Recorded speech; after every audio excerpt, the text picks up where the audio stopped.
Hari Sabtu, Pak Mahfud datang ke kantor kami untuk menjelaskan bahwa transaksi 300 triliun bukan merupakan transaksi di Kementerian Keuangan. Tapi kami belum menerima suratnya, jadi saya juga belum bisa komentar. Karena saya belum melihat. Baru hari Senin, tanggal 13 bulan 3 2023, Kepala PPATK mengirim surat kepada Menteri Keuangan. Surat nomor SR /3160 /AT.01.01/3 Romawi 2023. Nah, surat yang hari Senin tanggal 13 ini jumlah halaman lampirannya 43 halaman yang berisi daftar 300 surat yang ada di dalam slide ini yang kami akan sampaikan kepada Bapak Ibu sekalian mengenai konstruksi dari beberapa informasi yang bisa di-share karena tidak menyangkut kerahasiaan dalam hal ini ya. Di situ ada angka 349 triliun. Nah, kami sampaikan kepada Ibu Bapak sekalian angka 349 triliun dari 300 surat yang dikirimkan, yang ada di dalam lampiran surat tersebut. Ternyata surat ini, 300 surat ini, yang 349, 100 surat itu adalah surat PPATK ke APH lain. Jadi bukan ke kita. Ya memang begitu Pak. 100 surat PPATK ke APH lain dengan nilai transaksi 74 triliun. Itu ya. Itu periodenya tahun 2009 sampai 2023. Nah, 253 triliun yang ditulis di dalam 65 surat itu adalah data dari transaksi debit kredit operasional perusahaan-perusahaan dan korporasi yang tidak ada hubungannya dengan pegawai Kementerian Keuangan. Ini ada hubungannya dengan fungsi pajak dan bea cukai. Nanti kami jelaskan yang ini 253, terutama yang paling besar di 253 ini karena kemudian saya lihat semuanya, yang paling besar itu 189 triliun di satu surat. Satu single surat ada 189 triliun. Itu sangat besar. Maka kami melihat apa itu? Nah, jadi 253 triliun adalah sebetulnya transaksi dari korporasi, 74 triliun ada surat PPATK ke APH. Sehingga yang benar-benar berhubungan dengan kami terkait dengan kalau ini menyangkut tupoksi pegawai Kementerian Keuangan, ada 135 surat, nilainya 22 triliun. Bahkan 22 triliun ini Bapak dan Ibu sekalian, 18,7 triliun itu juga menyangkut transaksi korporasi yang nggak ada hubungan dengan Kementerian Keuangan. Nanti kami akan lihat beberapa contohnya supaya.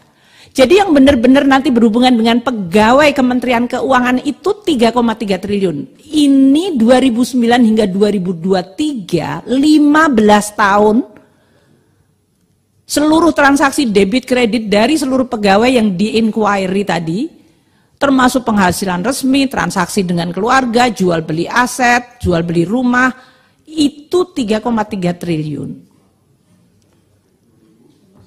Dari 2009 hingga 2023. Juga di dalam 3,3 triliun ini adalah kami, Bapaknya sedang melakukan fit and proper atau Baperjaka, tolong minta data CX pegawai kita. Maka kita dapat transaksi dari pegawai itu.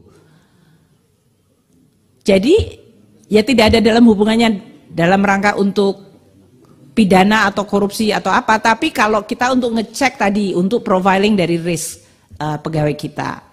Jadi banyak juga beberapa yang sifatnya adalah dalam rangka kita melakukan tes integritas dari staf kita. Izin Ketua mau konfirmasi Bu, masa sih gaji tunjangan transaksi apa semua masuk, padahal PPATK itu analisis transaksi yang mencurigakan.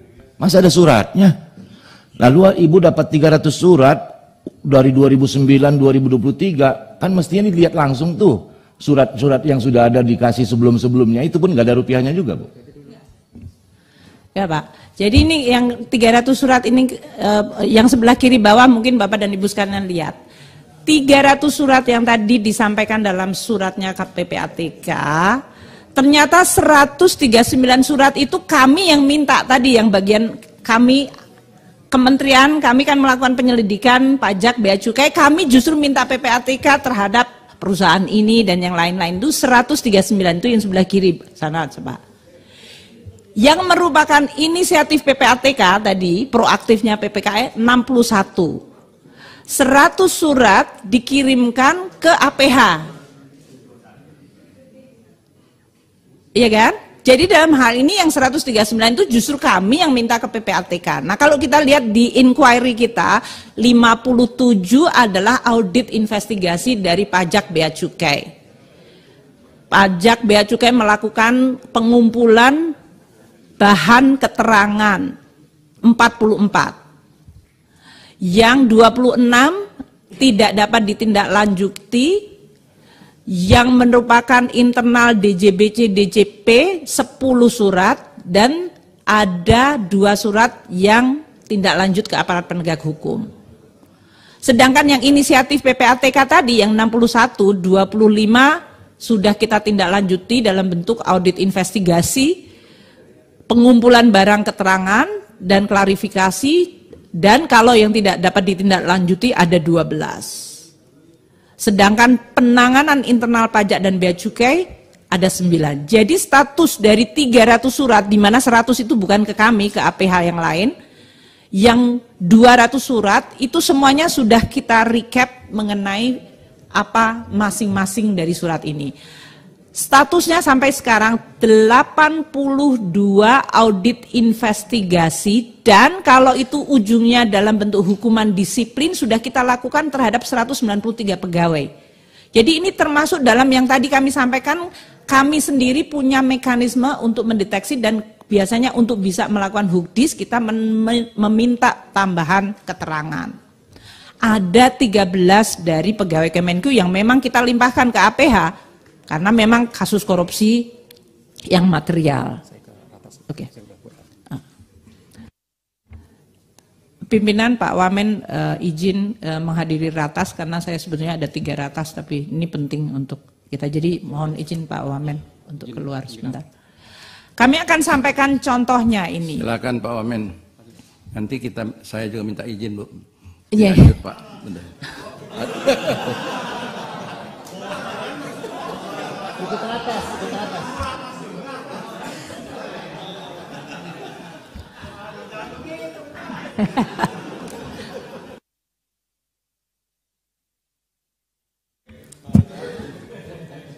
Jadi Bapak dan Ibu sekalian mohon izin diteruskan. Jadi transaksi yang tadi yang 18,7 triliun yang menyangkut Kementerian Keuangan yang abu-abu ini nanti kami akan elaborasi supaya juga makin clear.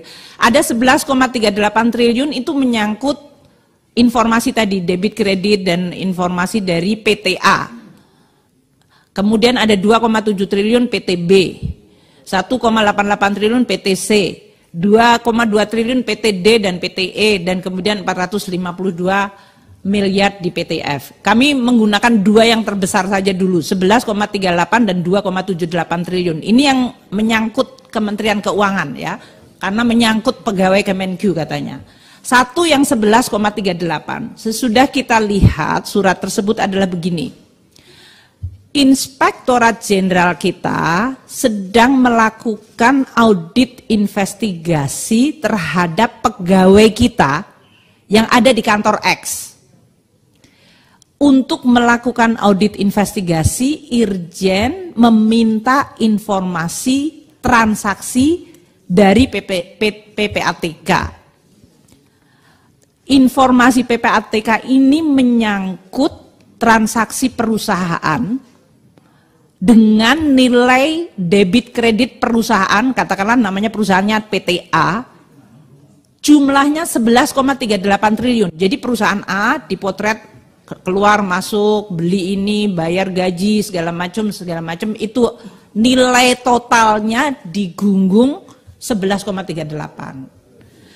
Informasi PPATK ini kemudian dipakai Irjen untuk melihat audit investigasi ternyata tidak ada dari 11,38 aliran dana ke pegawai yang sedang kita investigasi maupun ke keluarganya. Jadi ini kan belantara yang disebut spider web-nya itu dari berbagai transaksi.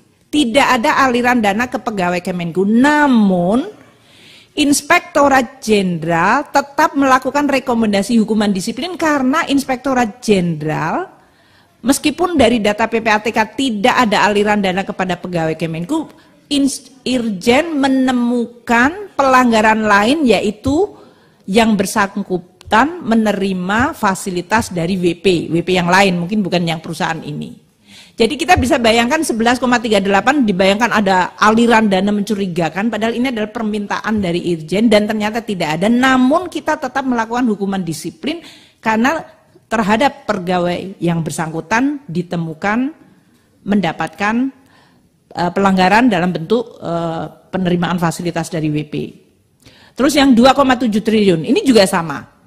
Irjen sedang melakukan investigasi dugaan pelanggaran oleh pegawai kita di kantor Y, dan oleh karena itu Irjen minta PPATK untuk transaksi yang diperkirakan berhubungan dengan si pegawai itu di kantor Y. Kita dapat transaksi 2,76 triliun dari perusahaannya perusahaan B. Namun sekali lagi juga di sini tidak ada aliran dana ke pegawai Kementerian Keuangan yang sedang diinvestigasi ataupun keluarganya yang berasal dari PPATK. Namun Irjen tetap melakukan hukuman disiplin terhadap 4 orang pegawai karena menemukan pelanggaran dalam bentuk tadi penerimaan uang dari WP dan juga kita bahkan melakukan pelimpahan ke aparat penegak hukum yaitu KPK. Dan ini sudah ada vonis pengadilannya. Kemudian untuk LHA PPATK tanggal 18 September 2015 yang nilainya disebutkan 107 miliar menyangkut PTY. PTY ini dimiliki oleh pegawai Kemenku, namanya Z katakanlah sebutkan. Ini saya random aja ya pakai ABCDEFG XYZ karena supaya tidak ada. Perusahaan dari pegawai ini bergerak di bidang investasi. Dan ternyata si pegawai kemudian ikut tax amnesty. Kemudian ada juga transaksi keluar masuk 16 triliun. Ini juga permintaan dari kami, Kementerian Keuangan, terhadap satu wajib pajak. Katakanlah PTA. Karena perusahaan ini terlibat dalam satu kasus. Dan dari LHA PPATK itu kami mendapatkan potensi penerimaan dengan surat ketetapan yang ditetapkan oleh Dirjen Pajak, kita mendapatkan 148 miliar. Jadi artinya berbagai informasi ini adalah saling melengkapi untuk kami melaksanakan tugas. Laporan PPATK dengan nilai yang sangat besar, 189 triliun di satu kasus saja, di satu surat. Ini ternyata adalah juga surat di mana Bea Cukai melakukan tadi inquiry, dan kemudian mendapatkan data dari PPATK dari sejumlah perusahaan untuk berbagai transaksi dan kemudian PPATK dengan Bea Cukai bertemu untuk melakukan analisa bersama. Dan dari sisi kepabeanan tidak ada indikasi pelanggaran. Maka bahan tersebut diberikan ke pajak untuk dilihat apakah ada potensi dari sisi penerimaan pajak. Dan Direktorat Jenderal Pajak kemudian melakukan pengawasan terhadap entitas-entitas yang terlibat 189 triliun transaksi itu. Katakanlah PT B, C, D, kemudian ada 3 WP yang sekarang sudah masuk kepada bukti permulaan. Kemudian terhadap 3 WP lain kita melakukan pengawasan dan sampai saat ini penerimaan pajak dari berbagai bukti permulaan dan pengawasan ini adalah sebesar 16,8 miliar dan kami bisa mencegah kemungkinan terjadinya restitusi 1,6 miliar. Jadi ini adalah yang kami sampaikan konstruksi dari 300 surat 349 triliun untuk bisa memberikan kejelasan kepada Bapak dan Ibu sekalian tanpa melanggar tadi bahwa confidentiality dari surat itu kepada kami, tapi kami sampaikan bahwa surat yang kami terima tanggal 13 Maret adalah yang seperti tadi. 74 triliun, 100 surat adalah ke APH yang lain, 253 triliun adalah transaksi keuangan dari berbagai entitas yang memang merupakan tugas dari pajak bea cukai untuk melakukan penetapan dan juga pengawasan terhadap wajib-wajib pajak. Yang 22 triliun tadi juga sebagian sangat besar adalah menyangkut transaksi perusahaan yang tidak ada hubungannya dengan Kementerian Keuangan.